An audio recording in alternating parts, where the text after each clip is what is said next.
No sé si tú recuerdes que en aquella época, en algún país de Centroamérica, encuentran una libreta con los 500 nombres de los empresarios más ricos de México, junto con sus hábitos, todos los nombres, todo su enramado de cómo iban a trabajar, en qué horarios, tenían todo bien documentado todos sus hábitos. Y entonces llegan con el presidente y le dicen, pues queremos protegernos, pero no había una industria del blindaje en México.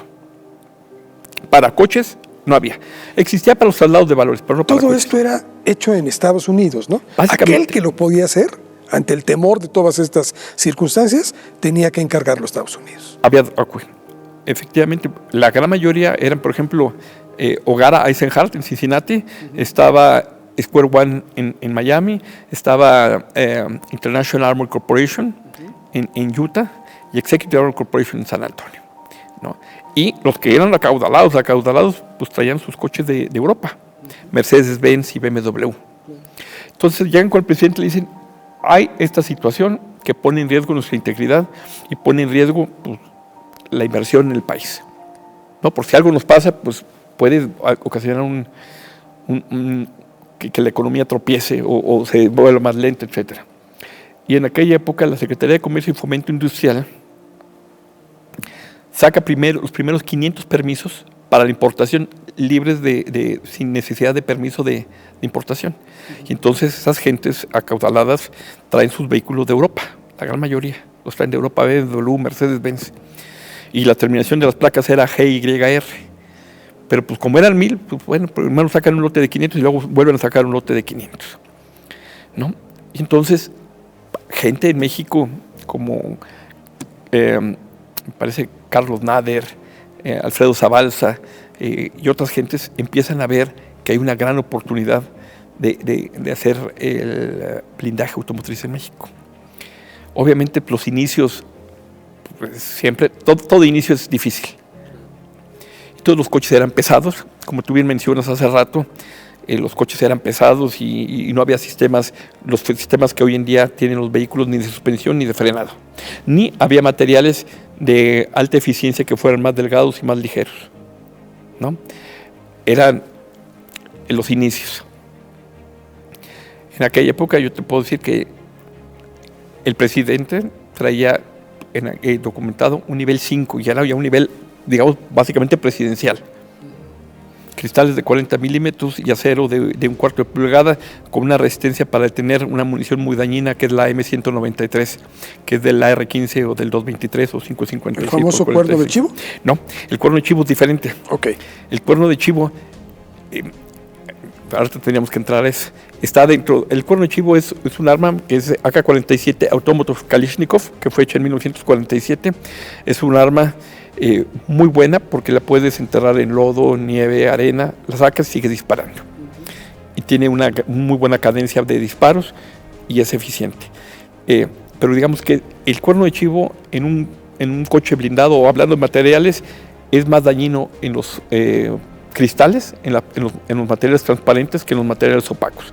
Imaginemos la puerta de un coche. En los vidrios los cuernos de chivo son muy dañinos y en el acero no le hace nada. El M193 o el 5.5 que pertenece al 5.56 calibre 223 o R-15, que es una arma que es la versión americana para contrarrestar en la época de la Guerra Fría a la AK-47. Esas municiones son de penetración, mientras que el cuerno de chivo es de impacto, el R-15 es de penetración. Entonces el presidente pues tenía un coche con 40 milímetros de vidrio y un acero capaz de resistir esos impactos. Estamos hablando de 1993.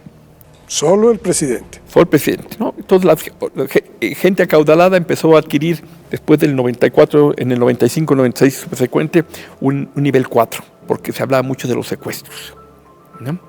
Y era definitivamente sobre gente pues de alto poder económico. Pero sin embargo, no sé si recuerdes, y a lo mejor quienes nos hacen el favor de escucharnos estaban muy jóvenes, pero en aquella época también empiezan a aparecer lo que tú mencionaste. Ya no nada más eran secuestros hacia la clase pudiente o de alto poder adquisitivo. En el 97 se empieza a ver un fenómeno que la gente que va a los cajeros es retenida, le sacan el dinero de la tarjeta, pero pues no pueden hacer nada, porque no había una legislación en aquella época. Pero ¿cómo responden los bancos? Voy a ponerte un tope, una disposición de efectivo diario. Y la delincuencia, pues, pon tu tope. ¿Qué hacen? Empiezan a agarrar a personas en los cajeros a las 10, 11, 11 y media de la noche.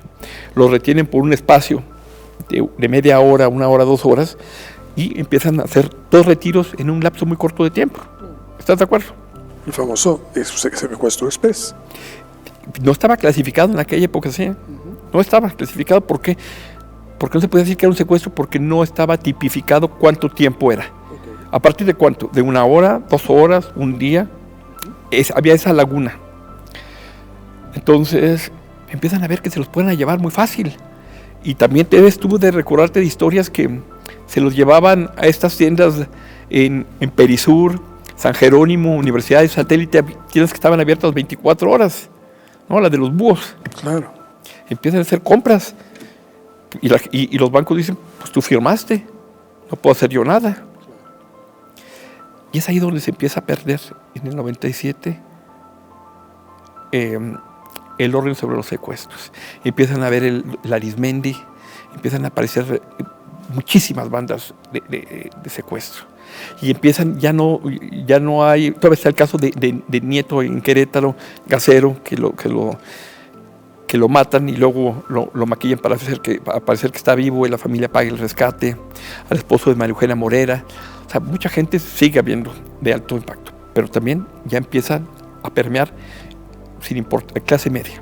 Y entonces, al no haber una legislación, pues empiezan a aparecer los negociadores de secuestros, muy buenos. Pablo Carstens, Jorge Septién, Max Morales, empiezan a ayudar a tratar de combatir este flagelo. De hecho, alguna vez Miguel Amelio, que fue director de la Policía Judicial en México, decía que, me parece que decía que, por ejemplo, cuando estabas parado en un semáforo y te asaltaban, pues no era robo a transeúnte porque estabas parado, no estabas en movilidad. Entonces, pues la ley tiene que empezar a modificarse. Pero, ¿qué es lo más penoso de todo esto? La impunidad. Si tú te pones a ver que por cada delito reportado hay 9 o 10 sin reportar, y que de 100 reportados, o sea que es un universo de 1000, solo 4 o 5 llegan a consignación, pues te desanima. Y si te pones a ver que de esos 4 o 5 de los que hablas, solamente uno es el que es sentenciado, la cosa se pone color de hormiga.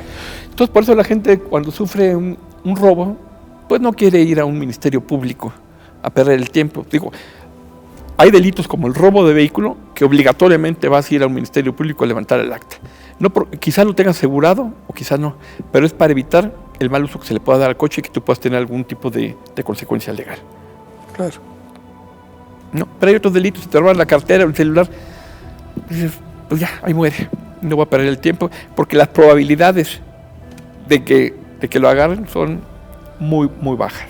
Te quería decir a partir de ahí, porque tocas unos puntos que son fundamentales, o sea, desde el momento en que mucha gente ya está viviendo en carne propia esto, cuando de repente sale algún Vivales por ahí, perdón que les ponga este epíteto, pero es el correcto, y dice, yo te doy protección y te cuesta la 4ª parte, que es a lo que estábamos hablando hace rato. Resulta con que la gente dice, yo no puedo pagar un blindaje como aquellos, sea de ropa, sea de vehículo, etcétera, pero a lo mejor esto me alcanza para un poquito. Y resulta con que terminan siendo engañados, porque ni les brinda la protección, y al final esa cantidad, que tampoco es tan menor, se fue por un caño. Ustedes como Cámara, ¿qué están haciendo? Claro, nosotros en el Consejo Nacional de la Industria Balística estamos en contra de este tipo de empresas patito o blindajes parciales o que engañan. Tú te debes acordar hace muchos años que cuando también en el 95 y durante muchos años ha sido un delito muy socorrido o más bien muy constante, el que estás en un semáforo te avientan la piedra, la bujía, se rompen el vidrio, claro, y se llevan. Entonces, ¿qué ponían? Película. La película para evitar de que hubiera el desprendimiento de virus al interior. Pero empezaron a manejar y seguramente muchos de ustedes lo habrán visto en varios locales, depende de en qué parte de la ciudad se muevan. Película blindada. No es película blindada. Es una película de seguridad. Pero al momento que la ponen blindada, ya generan en la persona una idea de algo que no es. Porque no te va a proteger contra balas. Nosotros, por ejemplo, las empresas que estamos debidamente reguladas por la autoridad, que en este caso es la Dirección General de Seguridad Privada de la Secretaría de Seguridad y Protección Ciudadana, o bien la Dirección General de Seguridad Privada en la Ciudad de México, tenemos que cumplir con ciertos parámetros, con cierta legalidad en los documentos, capacitación anualmente y muchas cosas. Y nosotros lo que buscamos es alertar a la población, como tú bien dices. Por ahí circula un video que está en algunas tiendas departamentales, incluso por esta zona, que le pegan a un vidrio con un bat y con algo, y dicen, pues es blindaje. No es blindaje. Podrá tener una protección mucho mayor que la película, pero una bala no la va a parar. Entonces es incorrecto usar el término de blindaje. Entonces lo que siempre decimos, hemos acudido a la autoridad a decirle, ¿cómo las vas a regular? ¿O cómo las vas a sancionar? Porque no es correcto que lleven al engaño de decir que va a proteger contra balas, porque no va a ser, y ese riesgo puede ocasionar una diferencia entre la vida y la muerte. Sí, porque cuando se enfrenta uno a una situación de esta naturaleza, ya no hay pruebas, ya no hay vuelta atrás. Lo que habrá de pasar, pasará. Hemos conocido de varios casos de que blindaban, ponen una placa de acero muy gruesa, pensando que con eso iba a hacer. ¿Va a tener las balas? Pues sí, pero el coche ya no va a ser útil. Y ahora te pongo el ejemplo, en blindaje arquitectónico es la especialidad de un servidor. Hay veces en que me dicen, oye, esta puerta cuesta la mitad de lo que tú vendes. Perfecto, sin problema. Una pregunta, ¿cuánto pesa? Pesa 200 kilos. Ok, ¿y quién la va a estar abriendo y cerrando diariamente? ¿No? ¿Por qué? ¿Qué va a hacer? Va a llegar un momento en que la gente va a decir, dejo la puerta abierta, dijo 200 kilos de moverlo, ¿no? Y que se va a desajustar porque el contramarco no es blindado, sino es de lámina.